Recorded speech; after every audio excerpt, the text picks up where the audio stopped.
Recording on the computer. Hello. Bye-bye, everybody that needs to leave. Hello, the rest of you.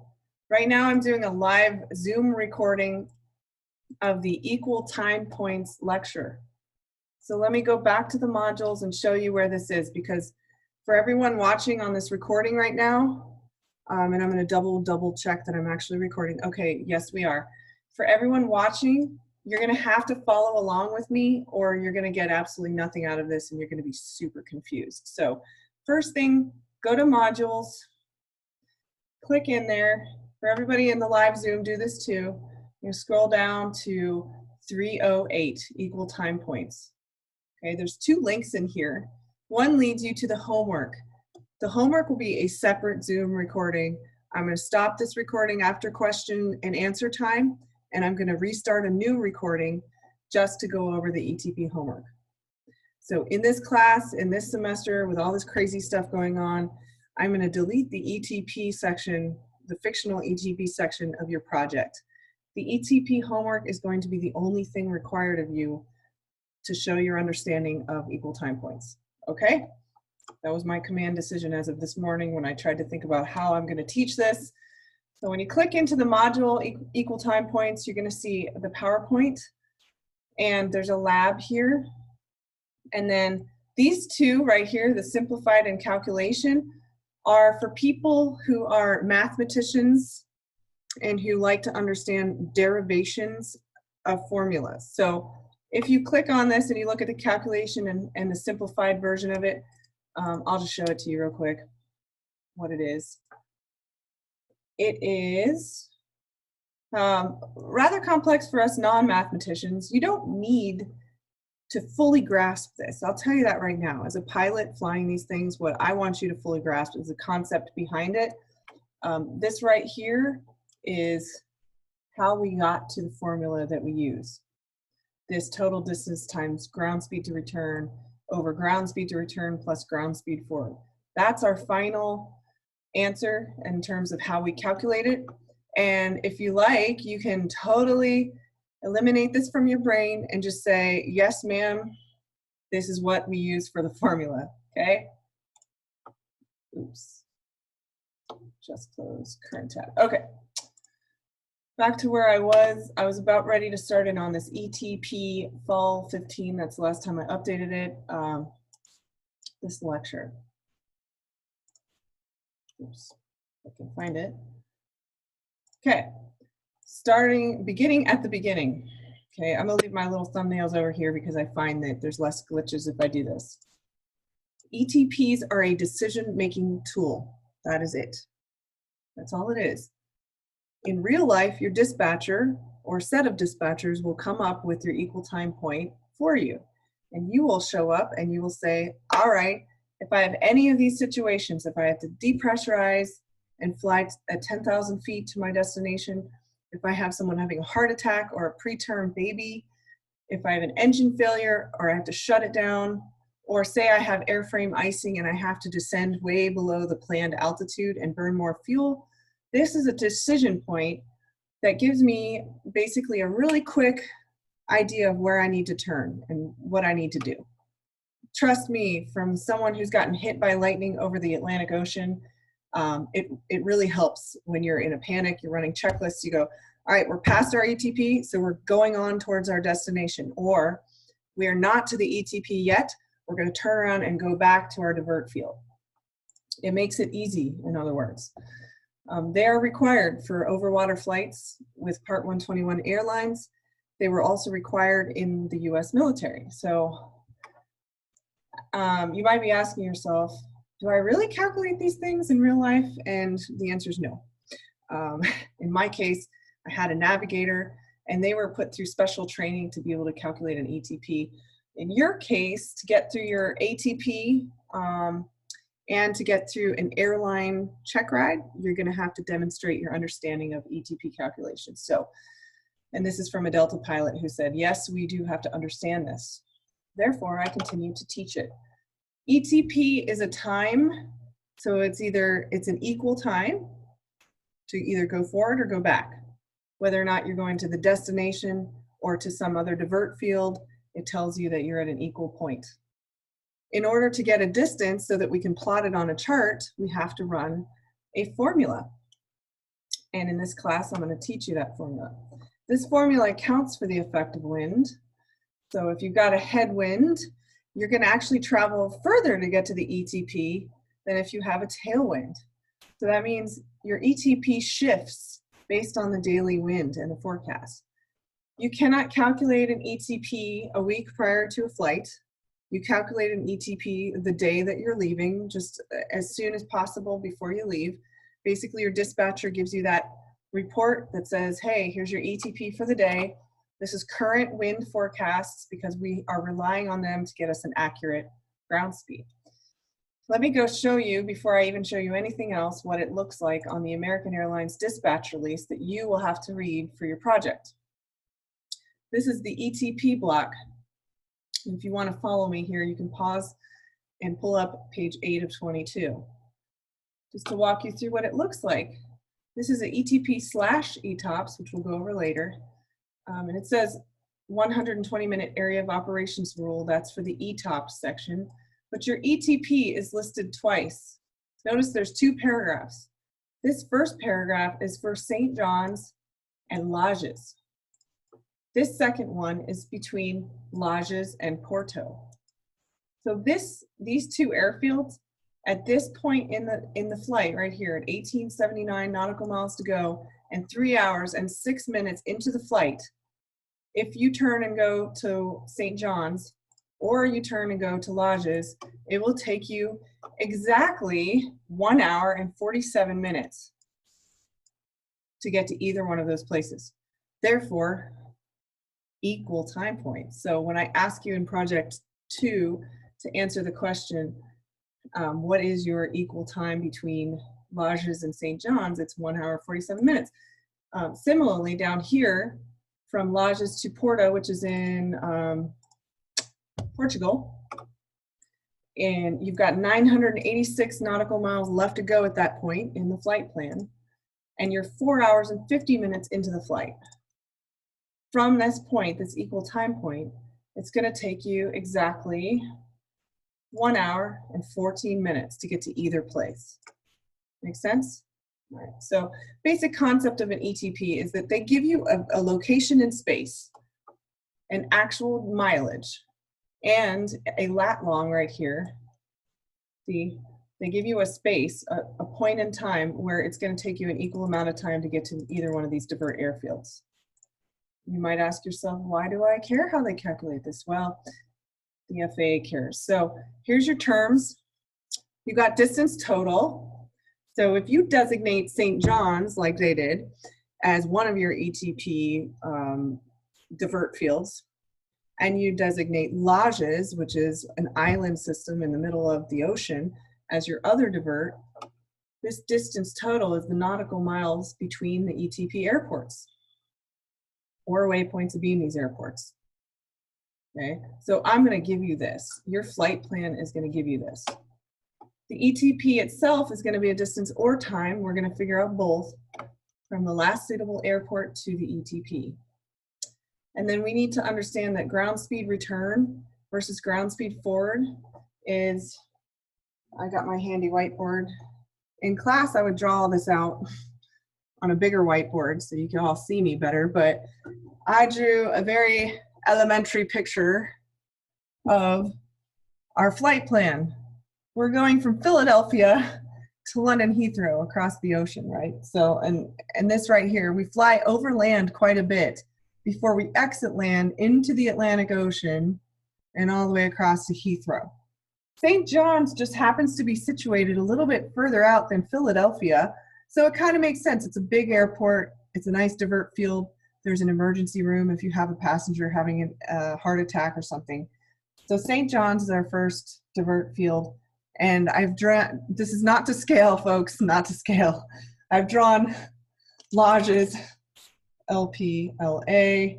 It's an island in the middle of the Atlantic Ocean.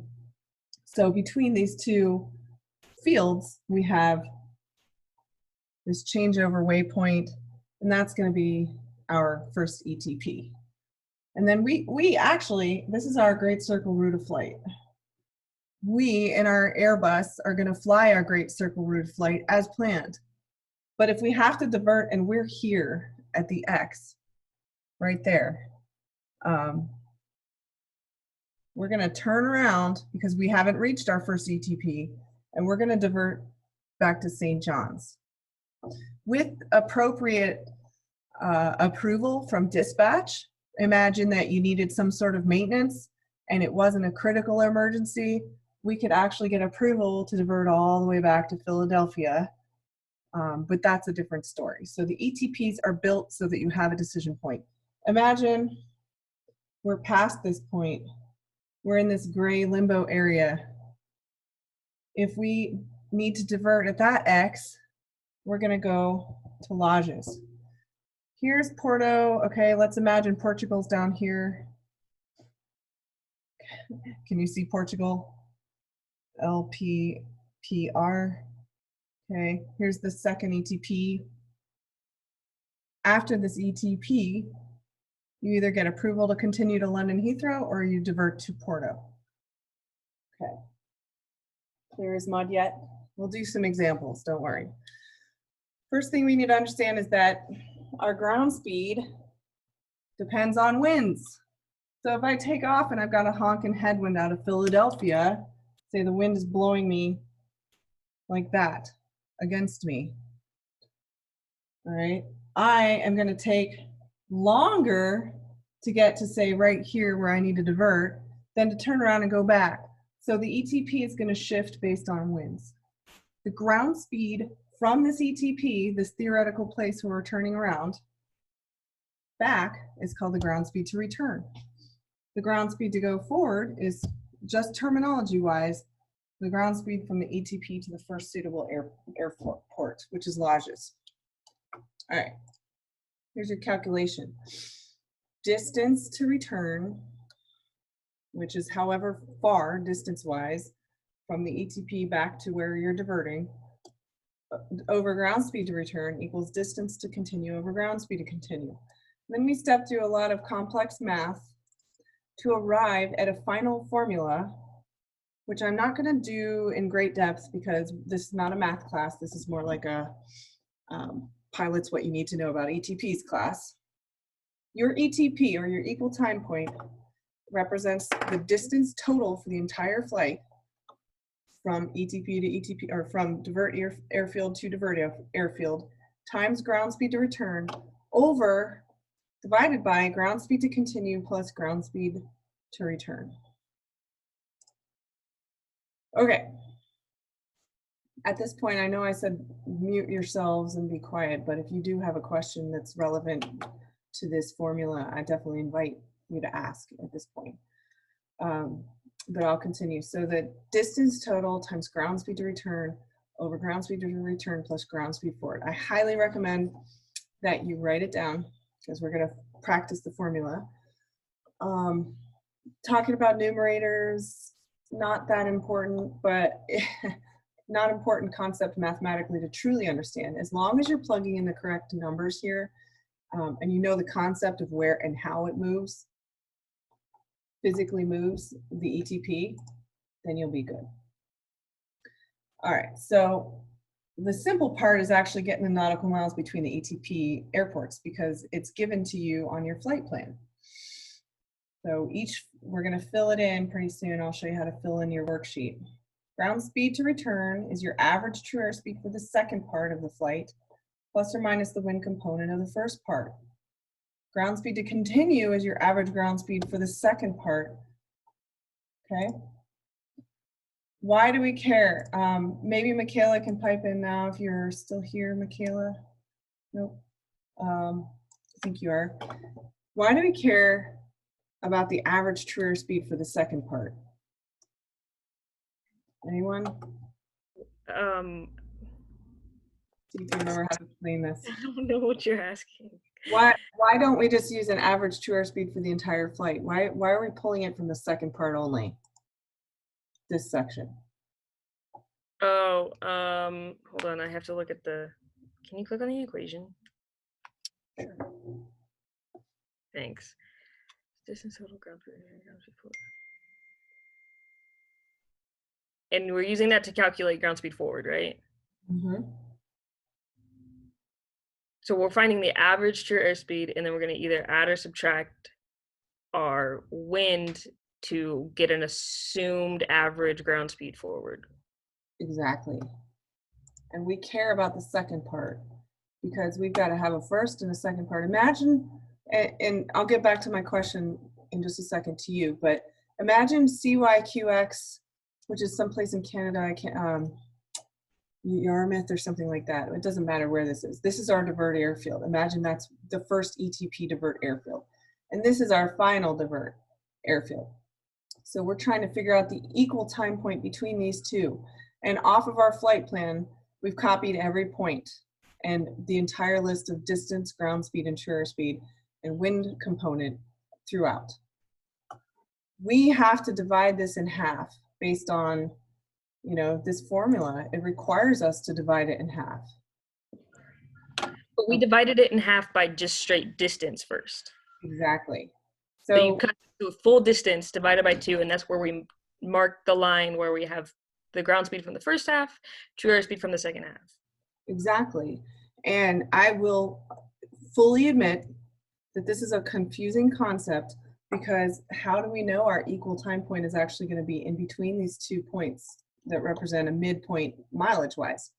We don't really. If we have a 200 knot headwind, our ETP could shift even further away from this center point. But in the real world, in real life, when you're flying an airplane, typically this distance total whacked in half, if you draw that line there, the ETP is going to be between these two legs somewhere. So And that's it helps that you're using lat long, because those distances between the lat long are going to be consistent compared to if you're using nav aids where the distance is inconsistent and you have like 30 miles between these two but 200 miles between these two. That could make your ETP a little more wonky because you might be super close to like one nav aid and super far away from the other. So when you're using lat longs in the middle of the ocean, your ETP becomes a lot more defined. how do I get this to go away? Go away. Okay. And that's right. So this is an imperfect sort of situation where we're estimating an equal time point straight off the bat. We have to take a wag at it. So the first thing we do is list out all of the points where, and it's convenient because like Michaela just said, when we're flying across the Atlantic Ocean, let me show you your dispatch release. You're going to go from lat long to lat long to lat long. We're going to scroll down and I'm going to show you what the, where is it? It's up. It's at the top, isn't it? This thing is always backwards to me. It starts, okay, so this is your entire route of flight. Notice that you've got Yahoo, Connie, Supri, those are your named points, and then you're over the ocean. The entire time you're over the Atlantic Ocean, you're flying from waypoint to waypoint, and you're going exactly in 10-degree increments across the ocean here. So from 50 north to 40 north to 30 north to 20 north. And you're staying on the 46 latitude the entire time. So these are pretty metered, regular distances between waypoints. And that's just basically any Atlantic crossing that you're going to do from, say, Philadelphia to Heathrow is going to look somewhat like this. So what I'm showing you to do on this particular lab, this is a simplified version. People have gotten confused in the past, like why do you only have, say, 4 points? I'm simplifying it. It could be 25 points in between each ETP. But for this one, this example, we're going to take and we're going to say that CYQX to EICK is 1865. Okay. I'm going to pull up my calculator app. Okay. And I'm going to show you something that I usually do in class on the overhead projector, but 1865 divided by 2. You're going to have to do this for your homework. 932.5 is my midpoint mileage. This is before we do any calculations, before we get numbers in that formula. All we're doing is drawing a line, go into the distance, which is cumulative. So from CYQX to this point, 47 north, 50 west is 220 miles. Then it's 420, then it's 405, and you have to add up. On the worksheet I give you, it gives you a cumulative column. In between here is going to be the 932.5. okay? And then you got a ground speed column and you've got a true airspeed column, okay?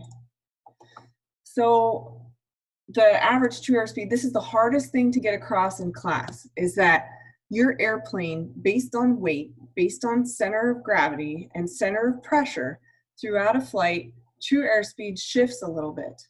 Notice in this case, we start at 475, and then we're actually decreasing in true airspeed throughout the flight. So this is important because you can't just use an average true airspeed throughout the entire flight to figure out an ETP.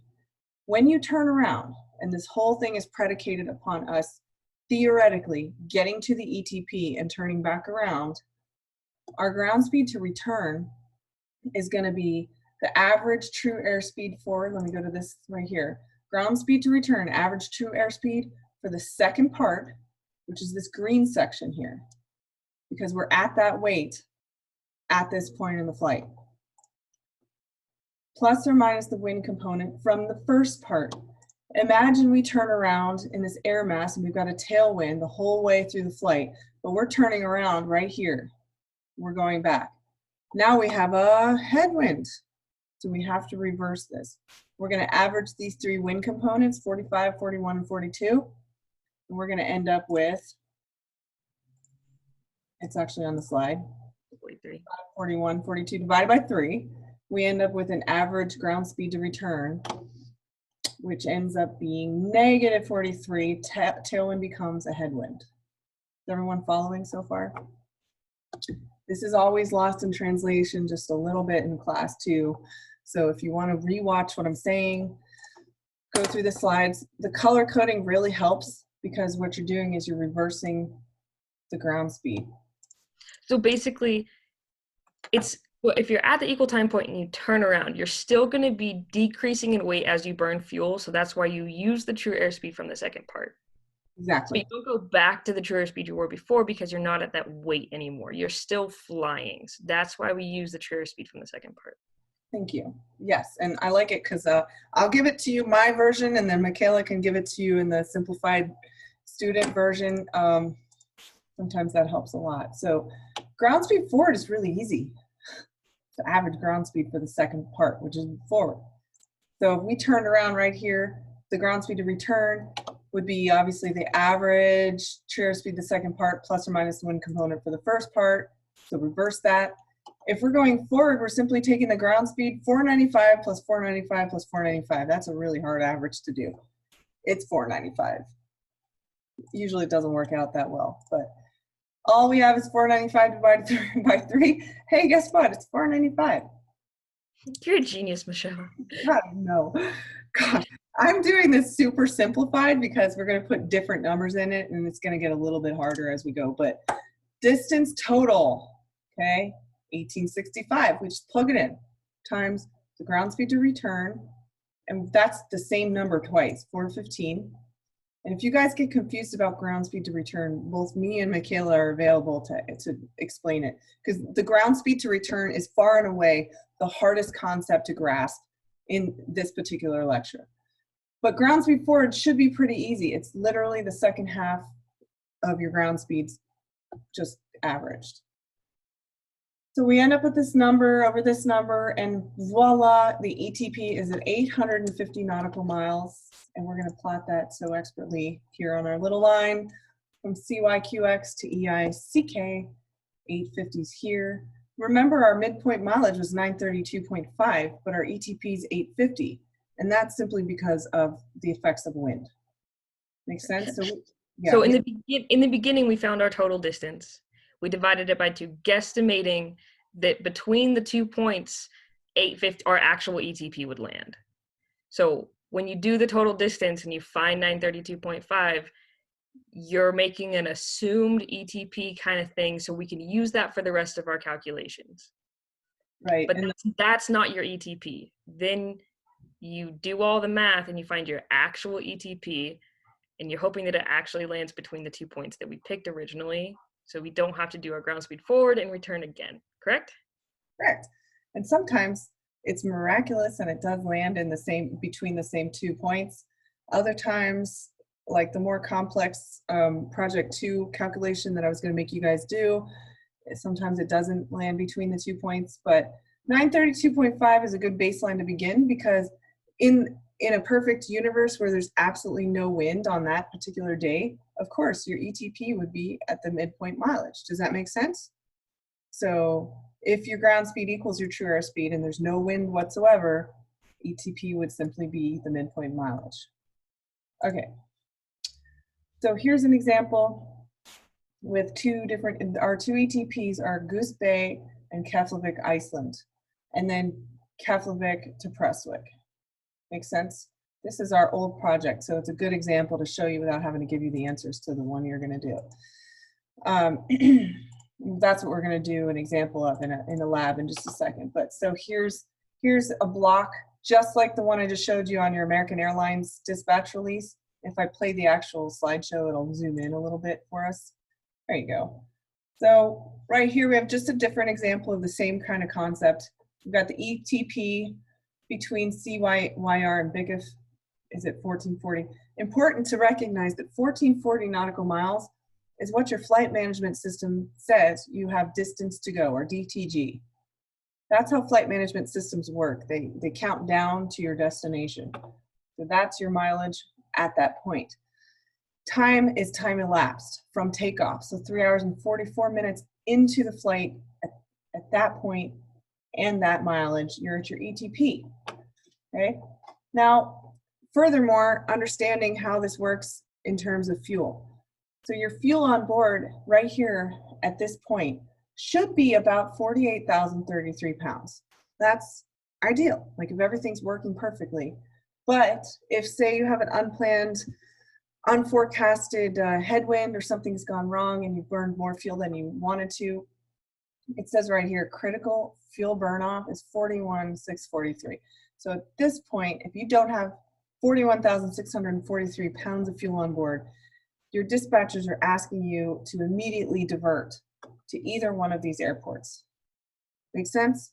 Okay, so this one's ideal world, this one's critical. You're gonna divert if you're below that fuel, okay?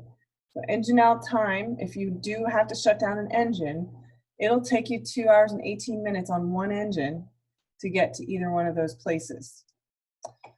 This is giving you a little bit more information about, you know, basically MAG heading 320K. So 32,000 is what they've already planned for you to fly at with one engine. So cruise, 320K, knots, 320 knots and flight level 211. So somebody ran a chart for you in advance and said at 320 knots and flight level 21,100, that's gonna be like your service ceiling on one engine. This line right here, not critical for you to understand how that is calculated. We're just focusing on the ETP itself, how to plot it.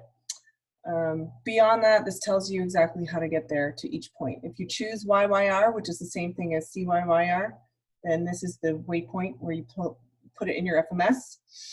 You have to go 981 nautical miles. Notice something interesting. Engine out time is to both airfields is 218, but it's different nautical miles. So it's actually further to get to Keflavik because of the winds. So distance can be further, but it's an equal time to either place. Questions on the concept of ETP before I go on to the in-class lab? This is where I said, go ahead and unmute yourself and hit me with your best questions. Anyone? Or Michaela's there too. You can see her little face. Come on, I know you have some confusion over this. No? And when you're doing it, even when I did it in class, pull up the slideshow and just plug and play. Like, it's really simple if you follow along with the PowerPoint and do like, okay, this is exactly what she did. I'm using these numbers, boop, click, click, easy, done. Or make yourself an Excel spreadsheet. That's what I did. Mm-hmm. And then have all the math in there, and then it makes it super easy. But that's extra work, don't do that. Extra work is good. Practice is good. We're gonna do this old lab. Actually, this is an old lab. Let's cancel that. I'll do the new one that I created last time. All right, stand by. Let me pull it open. In spring of 18, I edited this, so we might as well use the one I edited. All right, so I have given you Wait, a, were you what? gonna pause the recording and start a Oh new yeah, one? thank you. I was gonna do that. Stand by. Awesome. See, I got backup today. I needed that. All right, so this ends the ETP concept lecture.